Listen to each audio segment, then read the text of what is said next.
요즘 극장에 핫한 영화가 있습니다. 개봉된 지 45일 만에 관객수 1,400만을 돌파한 왕과 사는 남자라고 하는 영화입니다. 이 영화는 1457년 조선시대에 12살의 나이로 왕위에 올랐으나 그의 숙부 수양대근에게 왕위를 빼앗기고 강원도 영월 청년포라고 하는 것으로 유배되어 생을 마감한 단종의 마지막 4개월을 다룬 실화 사극입니다. 그 영화를 보면 초반부에는 많은 웃음을 주고 후반부에는 또 눈물에 감동을 주는데, 그 영화의 많은 감동적인 장면들 가운데 특별히 저는 개인적으로 이 마지막 장면에서 큰 감동을 느꼈습니다. 군사들이 이제 죽은 그 단종을 강물에 내던지면서 누구라도 그 시신을 수습하여 장례를 치르는 자는 삼족을 멸하겠다라고 하는 세조의 그 무서운 지엄한 명령을 내리는데, 그 명령에도 불구하고 주인공 촌장 어몽도는 강물에 들어가 그 시신을 수습하여 장례를 치르는 그런 내용입니다. 그런데 바로 그때 그 장면에서 역사적 기록에 대한 자막이 뜨죠. 영월의 호장 어몽도는 옳은 일을 하다가 화를 당하는 것은 달게 받겠다는 말을 남기고 아들들과 함께 단종의 시신을 몰래 거두어 지금의 장릉 자리에 안치하였다. 저는 그 영화를 보면서 이 촌장 어몽도가 보여주었던 그 긍정적인 삶의 자세와 또한 목숨을 걸고라도 의의 편에 끝까지 서고자 했던 충성, 그리고 자기 마을 아이들에게 미래를 열어주고자 했던 다음 세대에 대한 꿈, 이러한 것들이 여호수아서에 나오는 갈렙의 모습과 많이 닮아있다는 생각을 하게 되었습니다. 실제로 어떤 기록을 보니까 이 어몽도의 후손 가운데 500년 후에 세계적인 산악인 어몽길 대장이 나왔는데, 그는 2004년도에 에베레스트를 등반하다가 죽은 동료의 시신을 수습하기 위해서 1년 후에 다시 목숨을 걸고 그곳에 올라가 그의 시신을 수습하여 돌무덤을 만들어 주었다고 합니다. 한편 갈렙이라고 하는 사람은 그 100년 이후에, 물론 그의 직계 후손은 아닙니다만 그의 지파, 유다 지파 가운데 야베스라고 하는 인물이 나옵니다. 이 인물이 하나님 앞에 짧은 기도를 드리는데 그 기도가 우리에게 야베스의 기도라고 해서 굉장히 잘 알려져 있습니다. 우리 그의 기도를 함께 읽도록 하겠습니다. 야베스가 이스라엘 하나님께 아뢰어 이르되 주께서 내게 복을 주시려거든 나의 지역을 넓히시고 주의 손으로 나를 도우사 나로 환난을 벗어나 내게 근심이 없게 하옵소서 하였더니 하나님이 그가 구하는 것을 허락하셨더라. 아멘. 야베스의 기도 가운데 우리가 주목하는 표현이 있죠. 나의 지역을 넓히시고. 이 표현을 원래 개역 한글 성경에서는 나의 지경을 넓히시고 라고 표현했는데, 이 말을 젊은 사람들이 잘 알아듣지 못하니까 지역이라고 바꿨다고 하는데, 사실은 지경이나 지역이라고 번역한 이 말의 히브리어는 게불이라고 하는 단어입니다. 이 단어는 주거지, 영토라고 하는 뜻을 가지고 있는데, 그래서 대부분의 영어 성경들은 이 부분을 테리토리, 영토라고 그렇게 번역했습니다. 이것은 단순히 물리적 공간의 개념만이 아니라 영향력의 범위라고 하는 영적인 의미를 가지고 있습니다. 오늘 본문인 여호수아 15장의 내용은 유다 지파에게 분배된 땅, 그 영토의 경계가 어떻게 구성되었는지에 대해서 자세히 전하고 있습니다.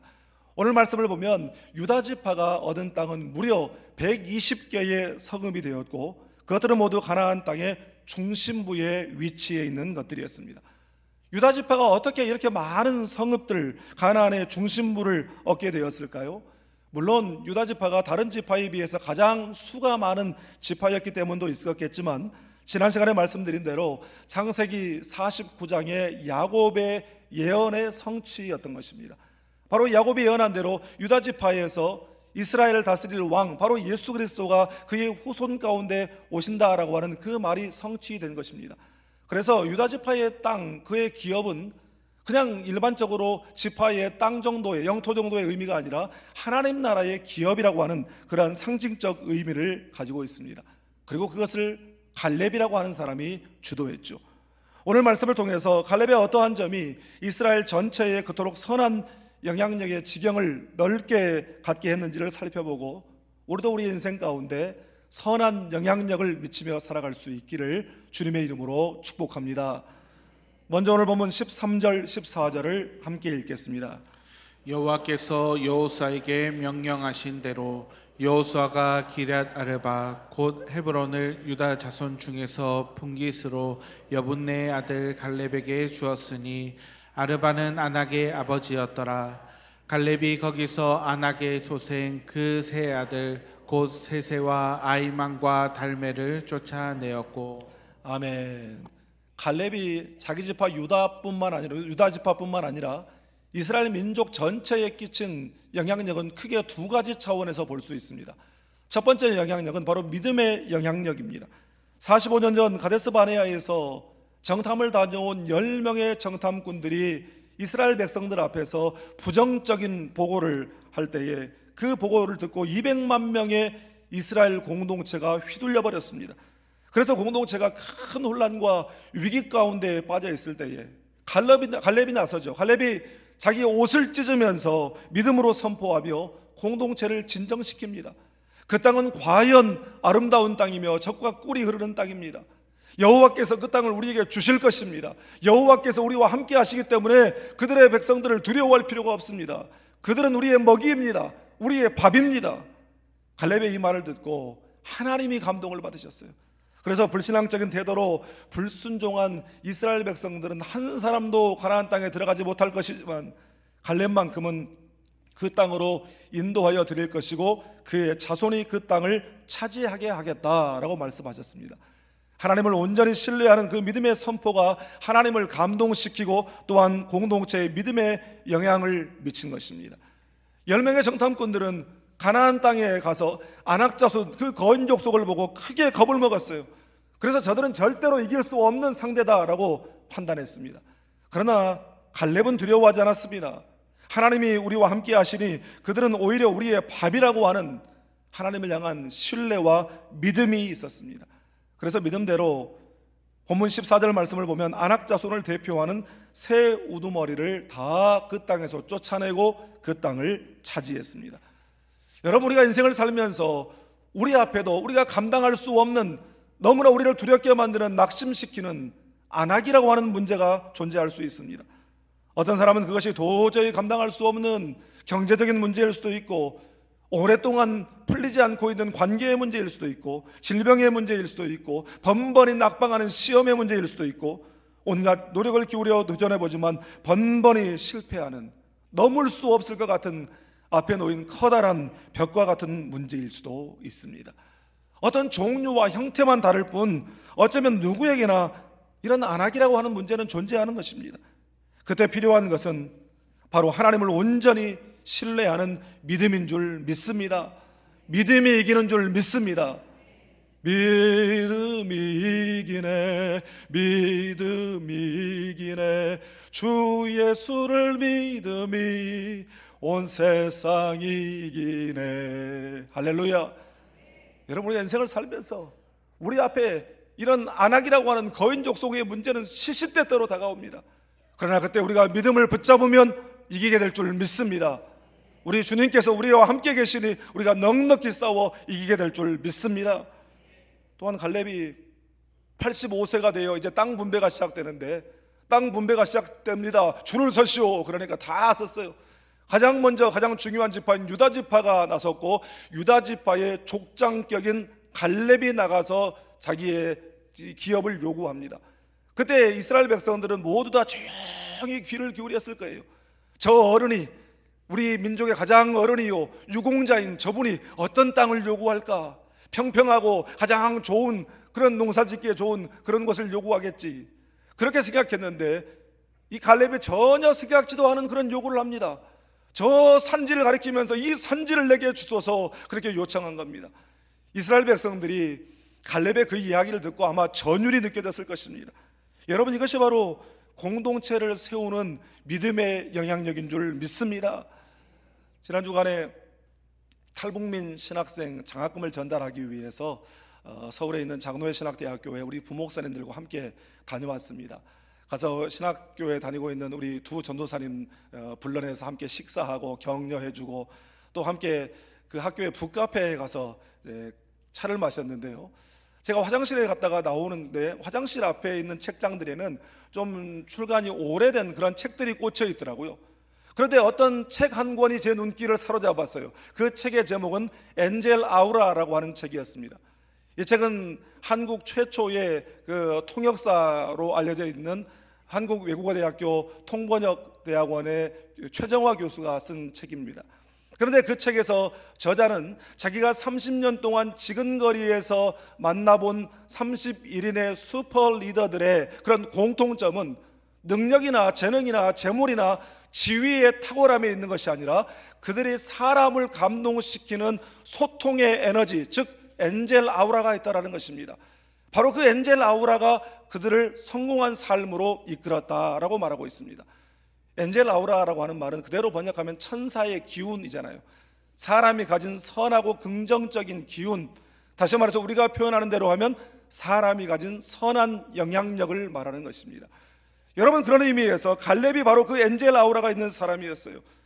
그의 믿음의 영향력이 자기 지파로 하여금 넓은 영토를 차지하게 한 것입니다. 나는 여러분 모두가 엔젤 아우라를 갖게 되기를 주님의 이름으로 축복합니다. 우리에게서 엔젤 아우라, 선하고 긍정적인 기운, 선한 영향력이 가장 분명하게 드러날 때가 언제냐면 우리의 믿음의 삶을 통하여 복음의 능력이 나타날 때입니다. 여러분, 우리가 가정에서, 직장에서 우리의 믿음 때문에, 우리의 신앙 때문에 저 사람은 우리가 좀 다르다라고 하는 그 모습을 보여줌으로 선한 영향력을 갖게 되고, 이를 통해서 복음이 선포되고 영혼 구원의 역사가 일어나기를 주님의 이름으로 축복합니다. 다음으로 본문 15절 16절을 함께 읽겠습니다. 거기서 올라가서 드빌 주민을 쳤는데 드빌의 본 이름은 기럇세벨이라. 갈렙이 말하기를 기럇세벨을 쳐서 그것을 점령하는 자에게는 내가 내 딸 악사를 아내로 주리라 하였더니. 아멘. 갈렙이 이스라엘 민족에게 미친 두 번째 영향력은 비전의 영향력이었습니다. 방금 읽은 이 말씀을 보면 갈렙이 드빌이라고 하는 지역을 얼마나 간절히 원했는가를 우리가 짐작할 수 있죠. 얼마나 그곳을 갖고 싶으면 그곳을 정복하는 자에게 내 딸을 주겠다 이렇게 이야기하겠습니까? 왜 그렇게 그곳을 원했을까요? 1차적으로는 갈렙이 말한 이 산지인 헤브론 지역을 위시로 한 이제 유다 지파가 차지할 그 정복할 지역에서 그 드빌이라는 곳이 전략적 요충지였기 때문입니다. 그것을 정복해야지만 다른 지역도 정복할 수가 있는 것이에요. 그러나 더 근본적인 이유가 있습니다. 그것은 그가 품고 있었던 다음 세대에 대한 비전 때문이었습니다. 드빌의 본 이름은 기럇세벨이라고 했어요. 드빌의 지명의 뜻은 뭐냐면 가장 깊숙한 곳, 내소, 지성소라고 하는 의미를 가지고 있습니다. 그러니까 한마디로 말해서 그 일대의 심장부와 같은 곳이다 이런 뜻이죠. 그러니까 그 땅을 먼저 정복해야 되는 것이죠. 그런데 그곳의 본 이름은 기럇세벨이라. 기럇세벨이라고 하는 말의 지명의 의미는 City of Books, 책들의 도시, 책들의 성읍이라고 하는 뜻을 가지고 있습니다. 그래서 구약학자들과 고고학자들은 그곳에 큰 도서관이 있었을 것이다 라고 추정하는데, 실제로 그곳이 고대 유물들이 나오는 유적지로 지정이 되어서 발굴을 하는데 많은 책들이 거기서 나왔다고 합니다. 그러니까 한마디로 말하면 이 드빌이라고 하는 곳은 교육도시였어요. 갈렙은 다음 세대를 바로 교육시켜야 민족에게 비전이 있다라고 생각하는 것입니다. 그랬기 때문에 그곳을 그토록 간절히 원하는 것입니다. 사실 우리 한국 사람들도 자녀 교육에 대해서는 둘째가라고 하면 서러운 민족이죠. 그래서 자녀 교육 그러면 유태인 그리고 대한민국 이렇게 양두산맥처럼 그렇게 비교를 했는데, 요즘에는 중국이 우리 대한민국의 자녀 교육률을 넘어섰다고 합니다. 그런데 유태인들과 우리 한국 사람들의 자녀 교육에 대한 차이점이 있어요. 물론 교육의 목표나 교육의 방식도 다른 점이 있겠지만 근본적인 차이는 무엇이냐면 유태인들의 자녀 교육의 중심은 신앙 교육에 있다라고 하는 것입니다. 여러분, 이 사실 앞에서 우리의 자녀 교육에 대해서 진지하게 돌아보아야 한다고 생각합니다. 중요한 시기니까 신앙생활 잠시 쉬는 것쯤은 괜찮겠지. 대학에 입학하고 나서 다시 열심히 믿으면 되지. 지금 당장 내 앞에 닥친 자격증 시험, 이 중요한 시험 문제는 넘어서고 난 다음에 교회 앞에 충성하면 되지, 여러분 쉬었다가 다시 믿음 생활한다는 것이 결코 쉬운 문제가 아닙니다. 여러분 인생에서 중요한 게 뭘까요? 부모가 떠난 후 마지막까지 자녀를 붙잡아 주는 것, 그가 넘어졌을 때에 다시 일으켜 세워주는 것이 그의 학력일까요? 재력일까요? 아니면 그의 화려한 이력일까요? 여러분 오직 믿음, 오직 신앙임을 믿으시기를 바랍니다. 미국 역사에 가장 존경받는 대통령 아브라함 링컨 아닙니까? 그런데 이 링컨은 어릴 적에 말 그대로 찢어지게 가난한 집에서 태어나서 자랐대요. 그래서 돈이 없으니까 정규 교육을 받지 못했어요. 그래서 이 사람이 독학으로 변호사가 됐잖아요. 이 사람이 어른이 되어서 사업을 하는데 2번이나 쫄딱 망했습니다. 이제 정치를 하겠다고 나서는데 선거에서 8번이나 낙방했어요. 그리고 사랑하는 여인을 잃어버리고 정신병원에 입원하는 신세까지 되었습니다. 수없이 밑바닥으로 내던져질 때마다 그를 다시 일으켜 세운 것이 무엇이었을까요? 그런 자서전에서 어릴 적 가정 분위기에 대하여 이렇게 회고했습니다. 어머니의 기도 소리가 오막살이 통나무집 구석구석에 깔려있는 것 같았다. 집안뿐이 아니다. 들에서 일할 때나 내가 성장하여 가게에 나가 일할 때나 어머니의 기도 소리는 언제나 내 주변에서 사라지지 않았다. 여러분 링컨에게는 어머니의 그 기도가 아들의 전 인생에 영향을 미친 비전의 영향력이었던 것입니다. 바로 그 기도 때문에 꿈꿀 수 있었고, 그 기도 때문에 넘어져도 다시 일어설 수가 있었고, 그 기도 때문에 삶의 어려운 순간들을 이겨낼 수가 있었던 것입니다. 드비를 쳐서 점령하는 자에게 내 딸을 주겠다라고 하는 갈렙의 말을 듣고 나선 사람은 바로 갈렙의 조카 온니엘이었습니다. 아니 그러면 사촌 간에 어떻게 결혼을 하나? 그런데 그게 고대의 풍습이었고, 특별히 이스라엘은 자기 지파 내에서 결혼을 했습니다. 온니엘은 드비를 정복함으로 약속대로 악사와 결혼하여 이스라엘의 가장 존경받는 어른인 갈렙의 사위가 되었고, 또한 온니엘은 갈렙도 여호수아도 다 죽은 후에 이스라엘의 초대 사사가 되는 영예를 누렸습니다. 그리고 메소포타미아 왕의 압제로부터 이스라엘을 구원했고 40년 동안 이스라엘 민족의 평안을 가져왔습니다.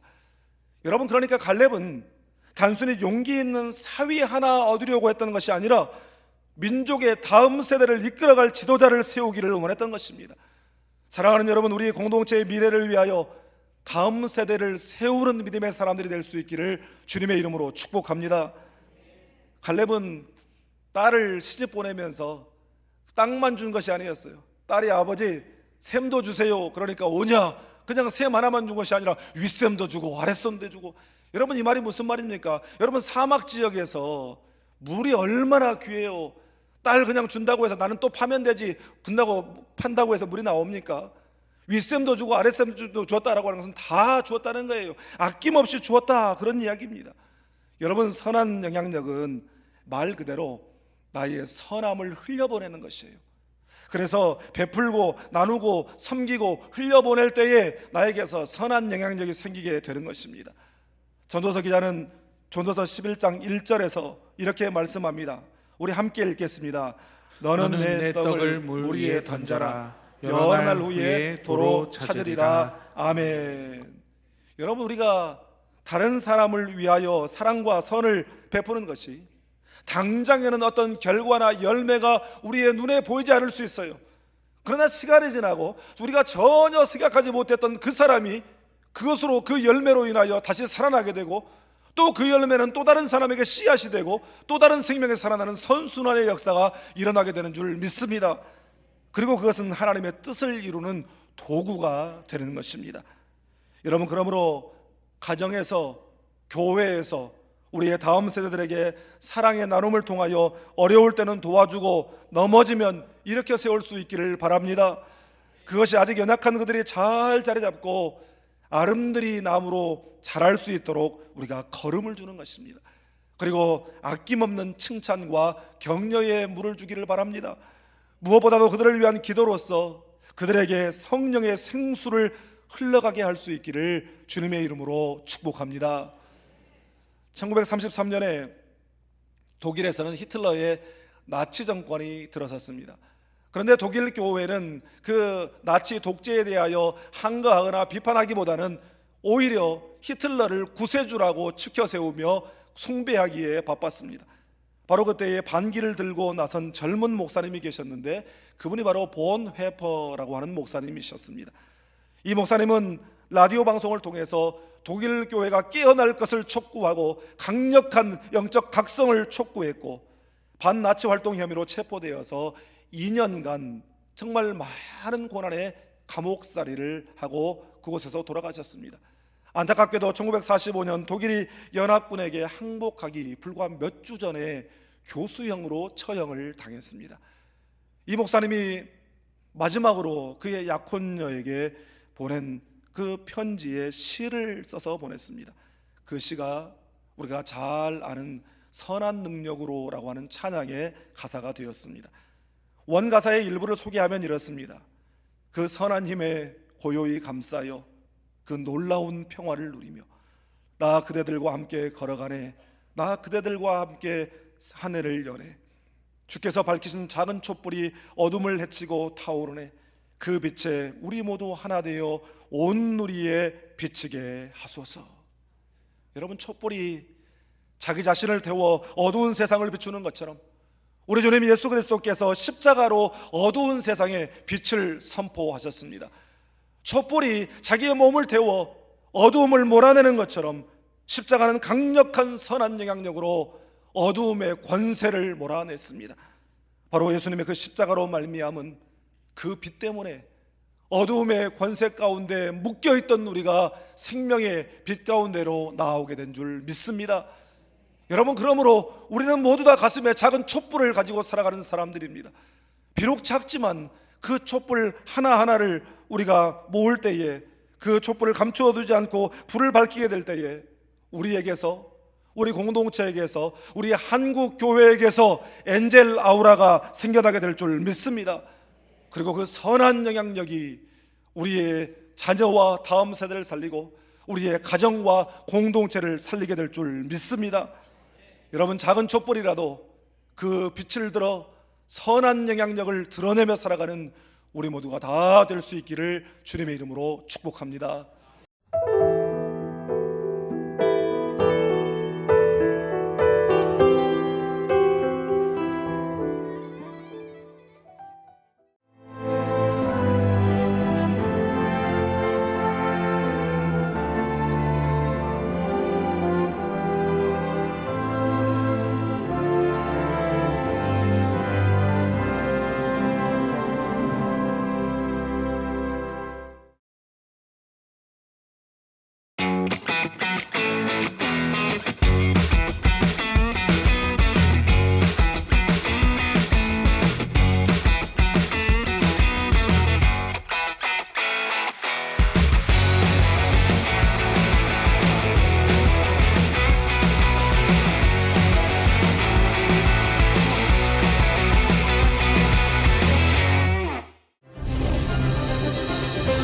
기회는 준비된 도시를 선택합니다. 대지엔 바이오, 반도체, 도심엔 문화, 하늘엔 우주. 대한민국 미래 산업의 새로운 가능성을 열어가는 곳. 격이 다른 도시, 순천입니다.